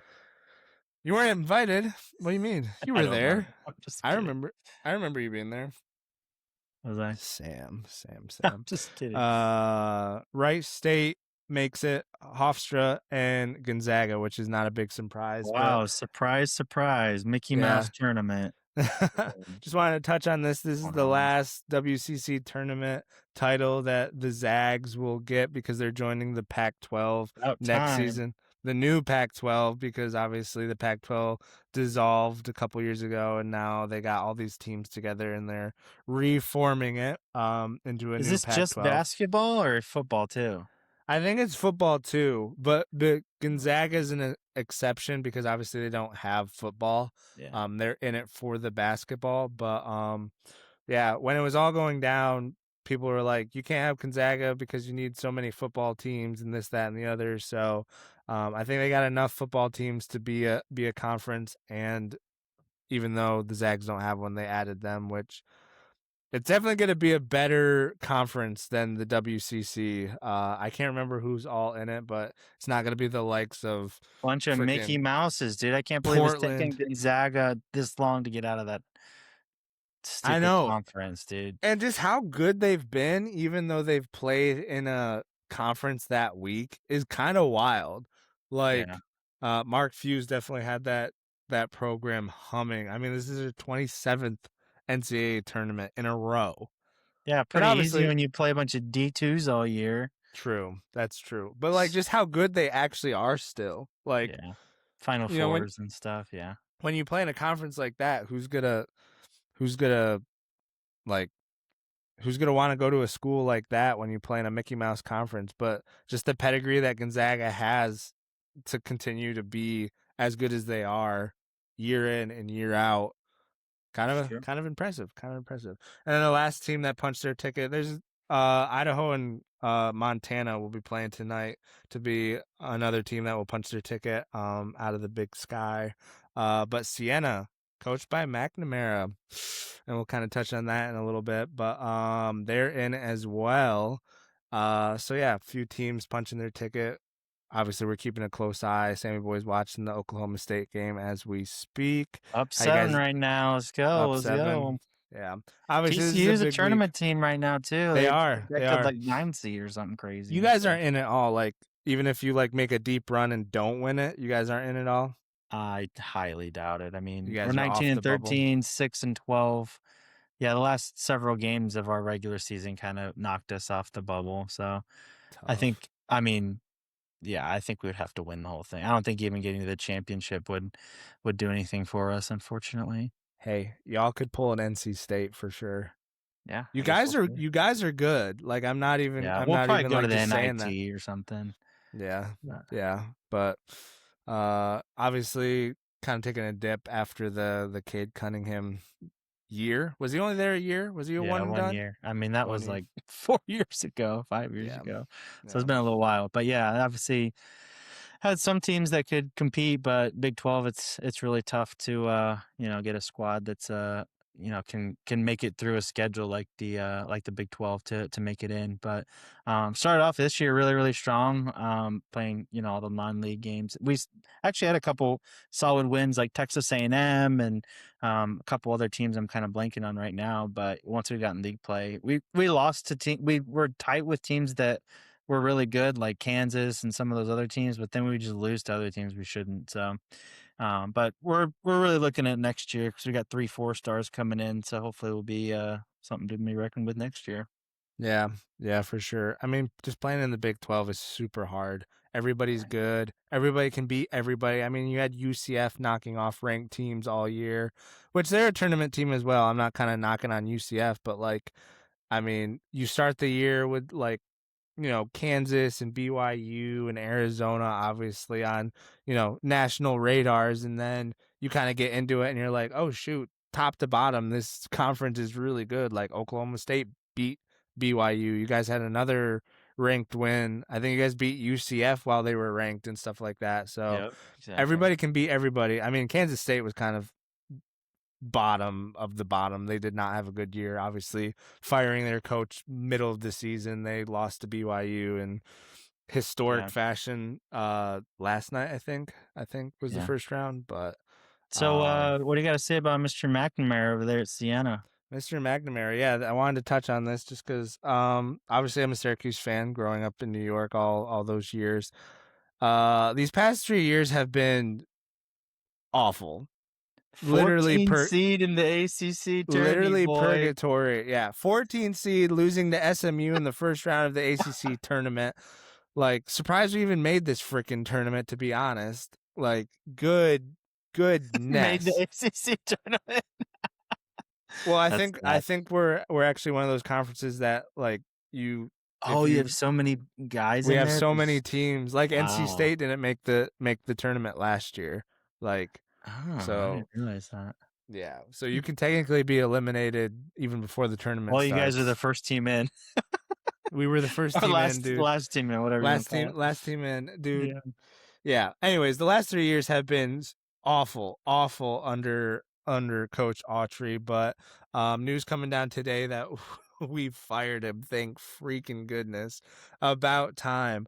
And the only name I want sitting in that coach's seat is McNamara. Like, he's taken Siena to the freaking tournament while Syracuse has missed out on it the last 3 years. I'm over it, man. I'm over being bad. I think it's funny all you Syracuse fans are crawling back to McNamara now when he was sitting on your bench backing up Boeheim for like 10 years. Could have hired him instead of Autry. You go with Autry. He goes off, does his own thing, balls out, and now you guys want him back. If I was him, I'd be like, nah, bro, I got my squad over here. But he'll probably go back because that's his alma mater and everything. But I just think that's kind of embarrassing by the brass over there at Syracuse, obviously making a bad decision, hiring Autry to begin with. And I felt like it was always kind of a thing over there that once Boeheim retires that you were going to get McNamara in there, but then they decided to go Autry. That's what I thought too, but I'm pretty sure Boeheim had Autry lined up. Like that was Boeheim's guy to succeed him. And I was just like, it kind of caught me off guard because I thought McNamara was next up as well, being the assistant coach for so many years. I think he probably figured that as well. Otherwise, he probably would have dipped a lot earlier than he did. But they hired Autry. McNamara ends up going to Siena, taking Siena to the tournament this year, and Syracuse, they're not even going to be an NIT, dude. Syracuse is just so bad. Like, along with all their talent that they have, like, we have good players. That's the frustrating thing. But Melo's son, dude. Melo's son's there. We got a couple 5-stars there. We got Donnie Freeman. Like, good players. 5 stars on that roster? Yeah, we do, man. We got 5 stars, man. What y'all be doing? And that's kind of the knock. Like, Autry was able to like recruit like a really good roster, but just not get the most out of it. So at the end of the day, Autry's like a good recruiter, but when it comes to X's and O's and actually getting the most out of the team, just not quite there. And obviously, it's a risk on taking McNamara because it's like he's coaching at Siena in a smaller conference, but like it just shows that he's capable of coaching and making a team better. I didn't do the research I was going to. I wanted to see what Siena kind of like the past few years have been like up until McNamara took the job. Mhm. I haven't heard of him before now, and obviously not in the tournament. So obviously he's doing something good there. So Was this his first year there? Like, did he come from I Syracuse think last year or no, I what? think it's his. It might even be his third year. I think he took it. I think he took it when Autry took the Cuse job. So it's been 3 years. So been building So over some 3 years. so they've been pretty solid. So since 2020, they went 20 and 10, 12 and 5, 15 and 14, 17 and 15, 4 and 28 the season before McNamara got there, 14, 18, and then 23 and 11 this year. So they were a Gotcha. solid squad Yeah. for Then most of something their happened and existence. McNamara took over. So, Well, they had the 4-win season. yeah. So Obviously there's probably more proven candidates out there, that we're going to take a look at, but just in my opinion, bring home somebody that knows the program, been there a while, someone that's going to garner some more. Like Autry was played at Cuse as well. Like he was a homer, he was an assistant coach as well. But just someone like McNamara that like the city loves, that would love to see him back. I hope that we bring him back. Not saying there's not a better candidate out there, but that's just my pick as a Syracuse fan. Hopefully they end where up even doing is that. Siena? Is that New York? I looked at. I think it's PA. I could be wrong. Yeah. Siena Okay. College or University. Cool. University. Siena. All it pulls up is the team. I don't even know. Right there, Siena University. It is in New York. Hmm. Up Albany. Albany. So upstate. Gotchas. McNamara's from Scranton. That's why I thought it was in Pennsylvania. But Scranton. yeah, Northeast boy. But yeah, that's kind of the rundown on the Syracuse end of things. Last thing I wanted to touch on before we get out of the basketball portion of the podcast. Debanza goes for 40, breaking Katie's Big 12 record. I would take Debanza number one at this point. I don't know what your thoughts are on this, if you have any at all. I know Darian Peterson, like eye test wise, is the NBA ready prospect, but just with the availability issues, him kind of acting, I guess kind of putting words in his mouth, kind of acting like he doesn't really care all that much, even though he's kind of alluded to thinking differently. But I mean, when you got Debanza dropping 40 in the Big 12, which we've talked about being a really, really good conference, and just his availability, his size, um, him on the defensive end, I mean, he's kind of like the lower risk prospect in my opinion, and he's the one that you would take number one just based on being a lower risk in my opinion. But I don't know if you had thoughts on that, who you would take first. But yeah, that's kind of my thoughts on the whole situation. Yeah, I think Peterson, I mean, if you take out the cramps that he has or whatever, I think he's the better player over Debanza in my opinion. I think Cam Boozer also has given him a run for his money as well. So I think both of those guys have fair, you know, I guess positions over Debanza. I think most of the mock drafts have Debanza actually at third or fourth behind at least those two guys. I know some of them have him first, but I like both of those guys. I think Caleb Wilson from North Carolina. I think he just Yeah. got hurt, didn't he? Yeah, he had a broken hand and then just had Yeah. surgery ending his He's season. So probably, yeah. I know he was pretty high as well. So really any of those guys are going to be home run prospects. But I would still, get Peterson over him probably just because, if outside of the cramps, I don't feel like there's been that big of a, like everybody says injuries, but it hasn't really been injuries. It's just been like, dude, hydrate before games. What are you doing, kind of thing. So, yeah, I still take him over Debanza, but I do like how long he is, and just I do think he gives you maybe a little bit more upside and more ways to win. So yeah, the Darian Peterson though, like I go back to is like he's literally pulling himself out of games. yeah, Like like look, yeah, it's kind of like almost like in the NFL, you got the whole Anthony Richardson deal with like really good prospect, didn't play a lot of games in college, but he's like pulling himself out of games. It's like that's just not a good look for any sort of athlete. Like, you grow up playing sports and it's like, nah, you give it your all until they have to peel you off of the field or the court or whatever you're playing on. And it's like some of these guys might not have that mentality built into them. You're like, I don't know. Like when you're that good, sometimes, you don't have to try as hard and you feel a little entitled. So that might be what's going on. But again, this is from the outside looking in. Definitely have no actual inside knowledge on anything. But yeah, super excited to see the rest of the Champs Week kind of like fill out, see if there's going to be any more bid stealers going down, kind of like we were talking Oklahoma State type team that needs to win it all to get into the tournament. So always a fun week leading up to the bracket dropping and obviously March Madness that's just around the corner. But with that being said, we're going to finish off hopping over the pond here in just a little bit. Hopping over the pond as we usually do, we're just going to touch on a little Champions League that has been unfolding over the last couple days here. Yes, sir. Tuesday's slate of games had 4 games, and then we had 4 more games today, actually, to recap. So we'll start over at Galatasaray against Liverpool, getting a very nice dub 1-0 over the boys from up north in Liverpool. Galatasaray really putting a nice little run here in the Champions League together. Obviously, they've got some club legends like not necessarily Galatasaray club legends, but some guys that you're kind of used to seeing from some of their days in England and in Germany and in France and in Italy. So very, very solid squad overall that they're rolling out and beating one of the best teams in Europe on their best day. But it was not their best day for Liverpool, and a nice 1-0 loss for them. And they continue their not so great season, sitting in, I believe it's 5th right now, 5th or 6th in the Prem, and might be crashing out of the Champions League as well. Obviously, Galatasaray already knocking out a formidable team in the Champions League in Juventus in a very spicy 2-legged tie. Looks like they're in for more against Liverpool here.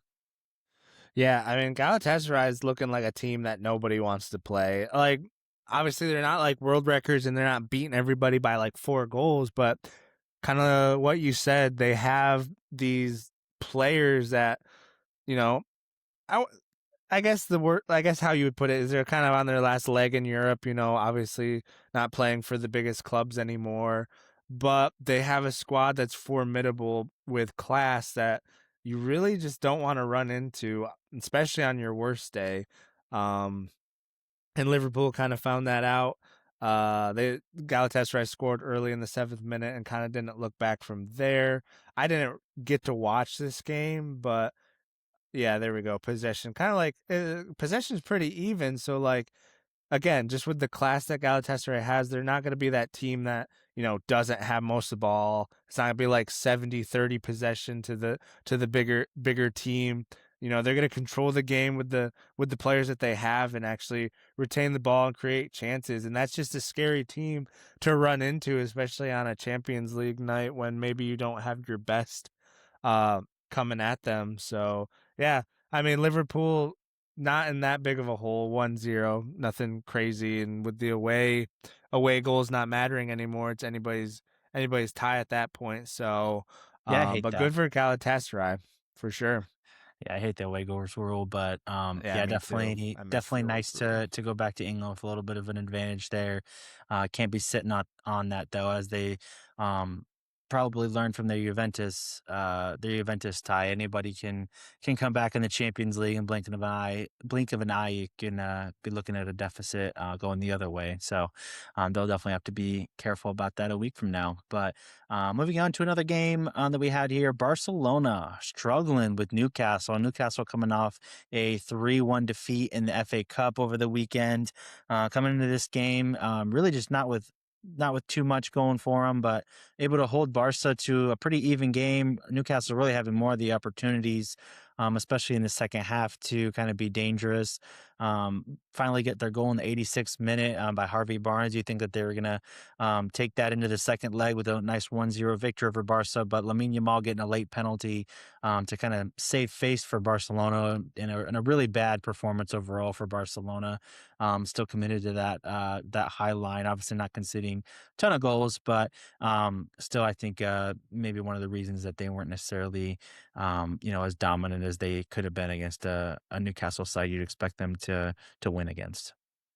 Yeah, Newcastle's funny to me. Like, everyone was super weird when they had that Saudi takeover, a few years ago, and everyone's like, "Oh boy!" Like, all the memes were coming out, like, "Oh, Ronaldo's They going to signed sign Eddie there." Howe. Yeah, exactly. But they really kind of taken their time, haven't splashed a ton of cash, didn't go big game hunting, and Not yet. like not yet, but like it's getting to the point where I'm like, all right, you guys are allowed to spend some of the money that you have. Like, they're kind of like, I don't know, they've stabilized, and they're obviously formidable, playing in the Champions League again, which is like what you want, and that's gonna make back.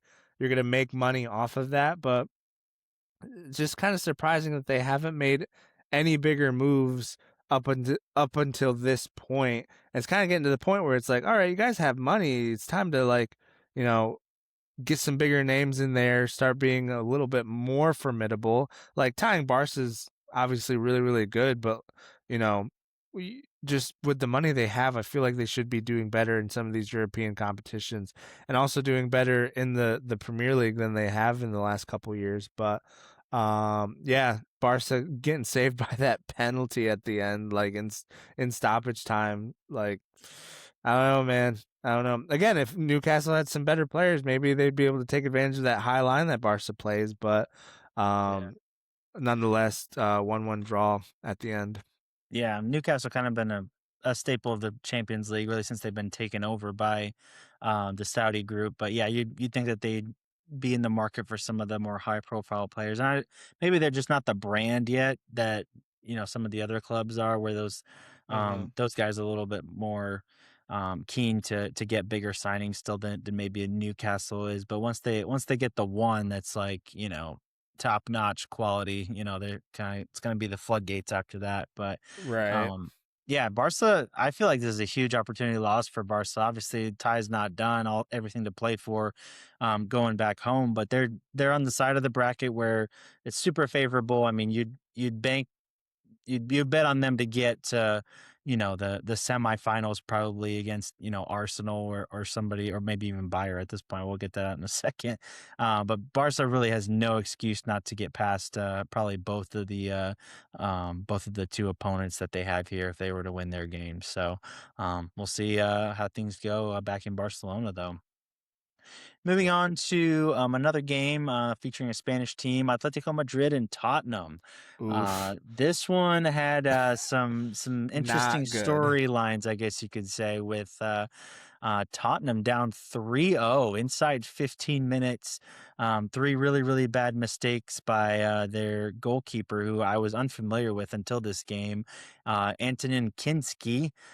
He's a Czech professional, only 22 years old. I'm not entirely sure why they got the start over their normal number one, Vicario, but boy, it did not go very well for him with No. 15 or inside 15 minutes down 3-0, and all three goals really he had something to do with. So getting subbed off after the 15th minute is not what you want to see on a Champions League debut in a knockout round. And Atletico Madrid end up scoring two more goals in quick succession. If Atletico's scoring 5 on you, you're doing something wrong. But Tottenham get a couple back. Solanke in the second half, Pedro Porro in the first half, but not looking good for Tottenham, really in the league or in the Champions League so far this season. Yeah, I was gonna say, I mean, Champions League might be the least of their worries right now. Been seeing all the stuff online about them getting relegated and all these teams walking into Tottenham from the championship. Dude, they're 1 point above the relegation, like 1 point above the Crazy. relegation spot right now. Crazy. I really thought Thomas Frank was going to work out better than it did. Obviously, he's the one that brought Brentford up and kept them in the league for all these years. How long have they been here? It's been like a good 5 years now or something like that they've been in the Premier League for a while. Who? Brentford. Oh yeah, Brentford. Yeah, I thought you meant Tottenham. I was like, dude, they've been Oh around no. for a long, long time. But Yeah, yes, no. yeah, Sorry. Brentford's been around for several years. Yeah, they've been around for a while now. And I really had belief in Thomas Frank. I had belief in Ange Postecoglou. Mm, When he was there, obviously yeah, they sacked him after winning a trophy with Tottenham.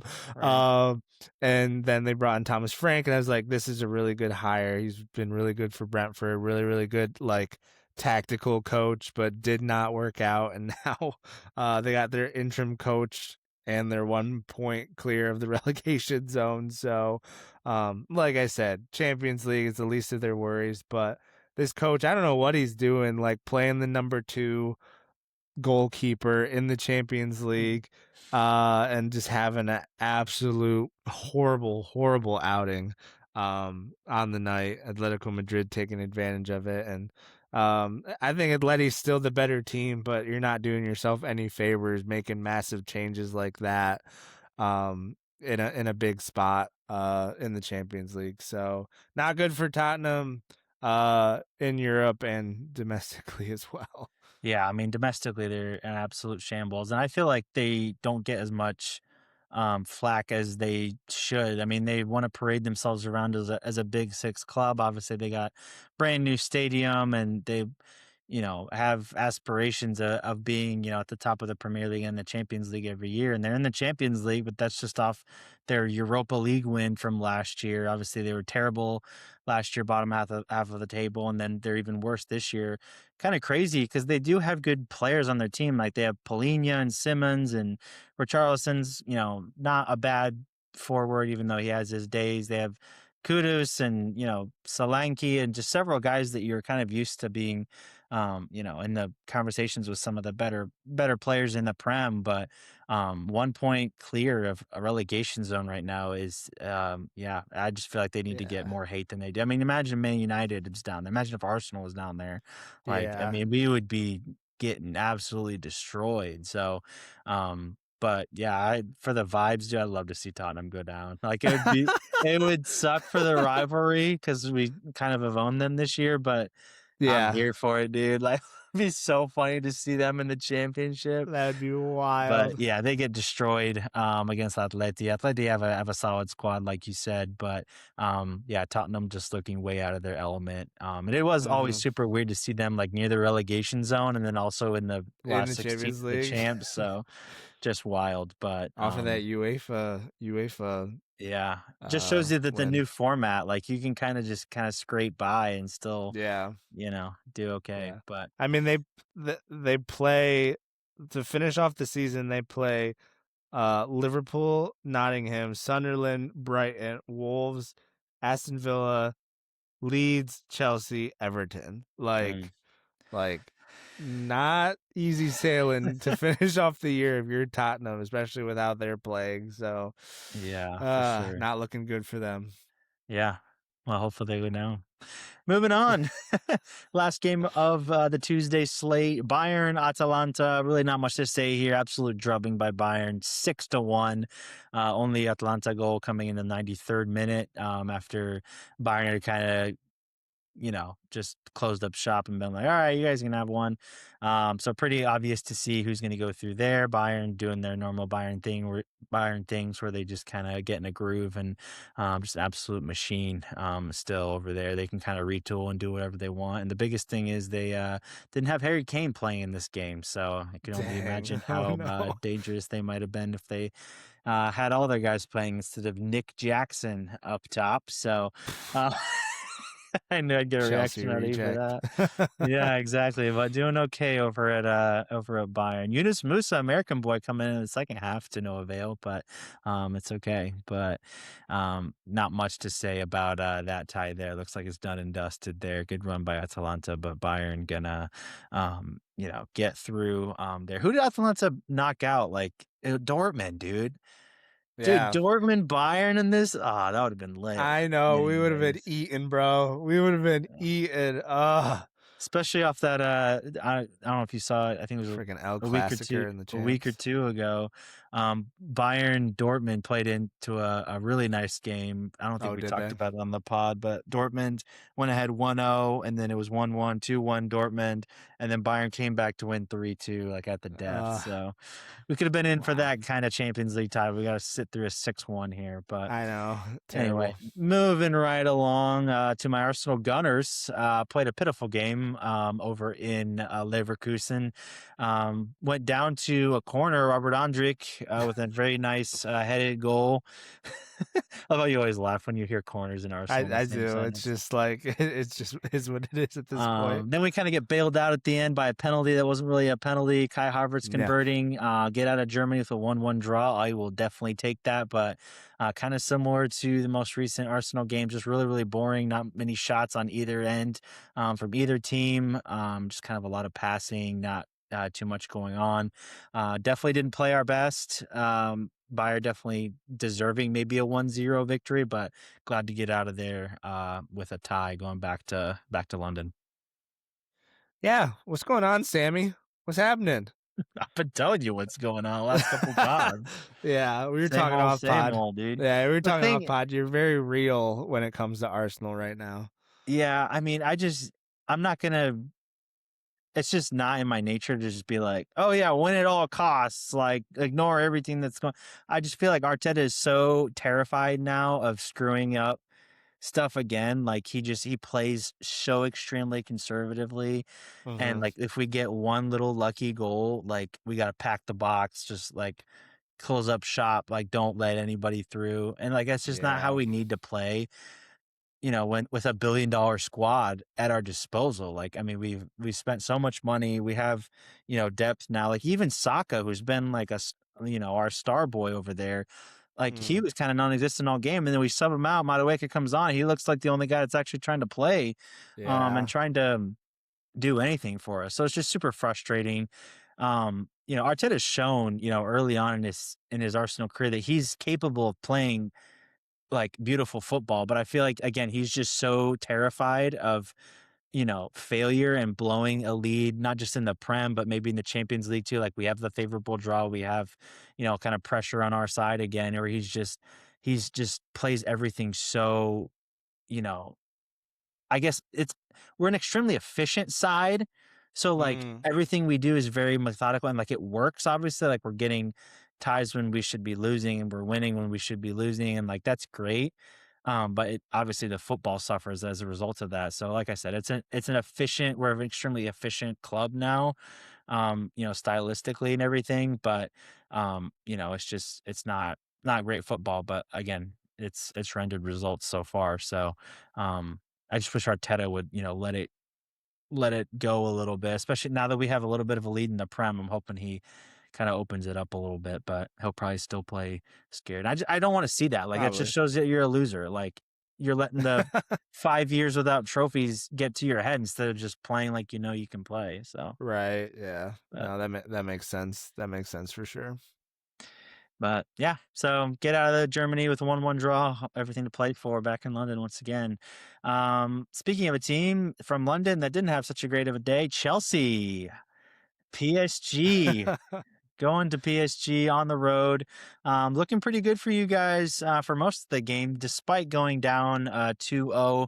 Or was it 2-0? No, it was 1-0, and then you guys got it back both times. But kind of falling apart towards the end there and kind of just throwing your chances away in the second leg. Yeah, we were right 3 in it. goals in the last 15. Sorry. Yeah, we were right in it into the last 15 when I'm gonna Vardiscalia, is that his name? Kvaratskhelia, yeah. Yeah. Anyways, just how Sam said Anyways. it. He came in and he was basically in the last 15 minutes, like on a hat trick, and I was just like, dude, like that's just when PSG flexed their muscles and they were like, oh yeah, we've won this before and we're better than you guys. We're just gonna just put this away real quick. Yeah, I was really excited for Chelsea. I was like, dude, we're right there with them. And I was about to I was even thinking this when I was watching it. I was like, yeah, we're probably going to lose, but I'm going to come on the podcast and just rant about what I usually rant with about how, we always turn up against the good the good teams, and then we'd go into the Premier League and lose against Wolves or something like that. But PSG ended up showing that they are, without a shadow of a doubt, the better team, and kind of put us in a hole that I really don't think that we can climb out of. I've seen crazier, and we do have talent, but I think PSG is just head and shoulders above us at this point, and good for them. Like, they just ended up showing their class, and we just showed that we just quite can't put the pieces together. And I don't know whether manager change or something else again is going to be what we need. I just really don't know what the fix is at this point. It's really frustrating as a Chelsea fan. Yeah, for sure. My Chelsea buddy at work, he was coming into this tie pretty optimistic, just because PSG, despite everything that they did last year, this year hasn't. I mean, they're putting good performances and they're where they need to be as far as standings go, but they just haven't looked the super dominant team that we're used to seeing them be from last year. I mean, in the league, they're only 1 point clear right now, from second place. In Champions League, they didn't get that quote unquote first round bye. They kind of snuck in there in 11th, struggled past the Monaco side. They really should be beating by more, and actually losing to Monaco in the league right before this. So coming in not the strongest of PSG sides, but kind of like what you were saying, they went back to their old ways and kind of imposed their will and got back to playing kind of how they were playing last year with that high press, and actually with two really, really nice goals late on in the tie, kind of decided from there. Y'all just giving the ball to Vitinha at the top of the box was not a way you want to go out for sure when the game's tied. So No. kind of throwing it away there at the end, but who knows if you can get an early goal in that contest back in London, everything to play for, Maybe. like we always like to see. So Maybe. but it is cool to see PSG in the Champions League with this squad. Like we talked about it before, is just like for years we just kind of hated on them because oil money club, but the team that they've got now, I don't mind rooting for at all. So it's cool to see. Yeah, it is kind of weird watching this new PSG too, because like in the past years, you're just like, with all the big names and how good they've had good teams in the past, but you're just like, they can never win it. And so it's just kind of like almost like you're waiting for them to crash out. But Yeah. knowing, especially with this team, knowing that they've won it and can do it, it's like, it's different watching them now. It's like, oh shoot, this team can win it, instead of just being like, well, when are they going to crash out? Round of 16, or you know, get to the final and lose it. Like, Yeah. it's just weird watching PSG now in this new era of, not signing not just throwing their money around and signing the Mbappes and Messis and Neymars of the world, but actually like creating a team and getting a good manager that works well with them. So props to them. Kind of cool to watch, even though it is against against Chelsea on this time around. Yeah. Yeah, definitely. Moving on to the last game we'll touch on, Bodo Glimt, the Ayo. absolute Cinderella of the competition. I feel like saying that they're a Cinderella is almost giving them less credit than they deserve. Like, I feel like this is so much more of Agreed. a Cinderella at this point. Yeah. I mean, a bunch of basically nobodies from way up in Norway. I don't recognize one person on the team, No. um, except actually that's a lie. I recognize one guy because he used to play at Milan for like 1 or 2 seasons, but the rest Uh-huh. of them, and they're not even like foreigners. Like they're all just Norwegian dudes who just like Mm-hmm. are together, play really, really attractive ball, and they're just beating up on the big boys of the Champions League. 3-0, very, very comfortable home win against a Sporting team who, they've won the Portuguese championship 2 years in a row. Pretty good side to get to the last 16 of the Champions League, and Bodo Glimt just kind of tossing them aside in front of their 8,000 fans. So very, very tiny stadium to be hosting Champions League ball, but look at them here, just taking the football to Sporting. And like I was telling you off pod, I was looking at some of their highlights and some of their Instagram reels been going around this past week, and just really attractive football that you love to see, and obviously it's paying dividends, and just kind of being the surprise of the competition so far. I love to see them go far. Yeah, definitely. Nothing against Sporting, but definitely a favorable draw for them. Like, Yep. getting them in the round of 16 instead of opposed to like a PSG or Bayern or even like a Barca or Newcastle. Like, definitely some luck going their way, which is what you need to have a deep magical run in the Champions League for sure.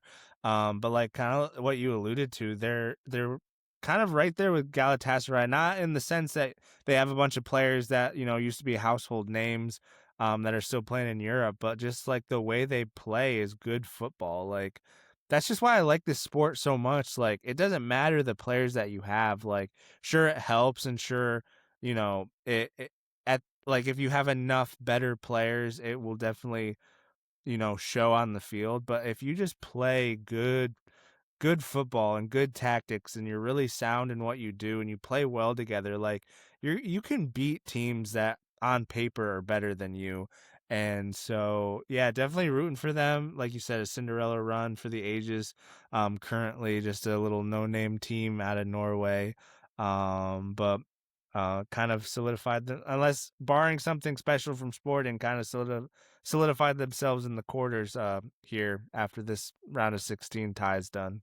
Yeah, and then just to add another layer to that, like they're not even playing their league right now because of how cold it gets up in Norway. They That's play their crazy. their calendar during the summer, so they only have Champions League games to play right now. Like Wow. at beginning of January when they had the break between the group stage and the knockout stage, they were playing like club friendlies against like some of the Norwegian teams up there.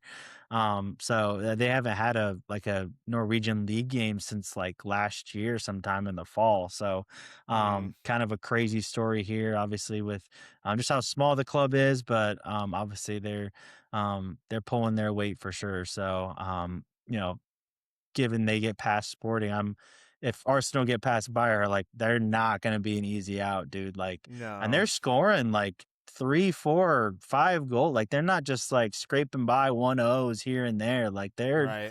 they're imposing their will for sure. So it's cool to see a team like that just kind of playing the way they are. So, Agreed. hope they get through. But moving on to kind of the biggest tie of the Champions League here, seemingly for the ninth time in 10 years or whatever it is.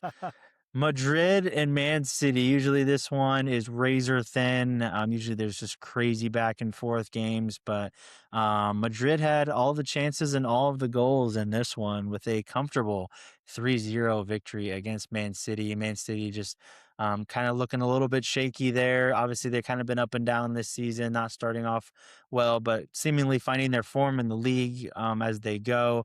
But kind of taking a step back here in the Champions League with a rather surprising, not necessarily because they lost, but just a 3-0 defeat is a tough look there, and I wouldn't give them too much chance in the second leg against a strong Madrid side. Fede Valverde with a hat trick too. I didn't even mention that, but Dude, and some worldies, like the one beauties, dude. his third one, like the touch around the defender in the air, Yeah, slides past him and slots it far post. Like, that was nice. dude, I watched that one. I was like, holy cow. Like all this guy, like we talk about it on the podcast every so often, but this guy's goal catalog is insane. Yeah. Like absolutely insane. But He always regardless of finds a way that, to be underrated too. Like we always talk yeah, about for real. Bellingham and Mbappe and Vinny, but always Yeah. there, man, putting in good And performances. he's such like a soldier too. Like he'll Yes. play right back, left back, middle of the field. He'll play up top. Like he'd play in goal if they asked him to. Like Yeah. at this point, but he's definitely a huge part of Real Madrid, and obviously the big reason why they won today, having that hat trick.